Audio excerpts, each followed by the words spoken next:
আদিবাসী তরুণীর সঙ্গে অন্য ব্যক্তির সম্পর্ক গড়ে উঠেছিল বলে সূত্রের খবর। সে কথা জানতে পেরে প্রতিশোধ নিতে মারধর ও খুনের চেষ্টা। ইতিমধ্যেই অভিযুক্ত সকু সোরেনকে গ্রেফতার করেছে পুলিশ। এরই পাশাপাশি আদিবাসী তরুণীকে মারধরের ঘটনায় যুক্ত থাকার অপরাধে সকুর বন্ধু বাবলু টুডুকেও গ্রেফতার করা হয়েছে। সোমবার দুই অভিযুক্তকে 7 দিনের পুলিশি হেফাজতের নির্দেশ সিউড়ি আদালতের। ছিল যাদের নাম হচ্ছে সকু সোরেন আর বাবলু টুডু, এদের দুজনকেই 10 দিনের রিমান্ড পিরিয়ডে একটা চেয়েছিলেন।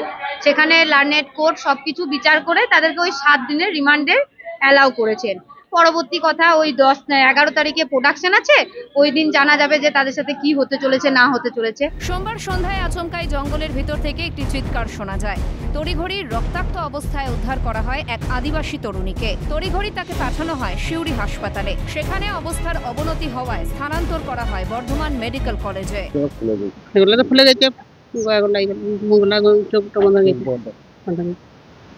বিয়ে হয়েছিল না? হ্যাঁ, ওই যে না স্বামীটা মারা গেছে, আগে মারা গেছে ওই দেয়াল ঢাকা পড়ে এইখানে পাঁচের উপর করেছে।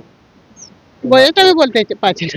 এখানে বসে আছে যে ওই যে আমরা তো জানি না কখন গেছে কখন, ওটা তো জানলাম না আমরা।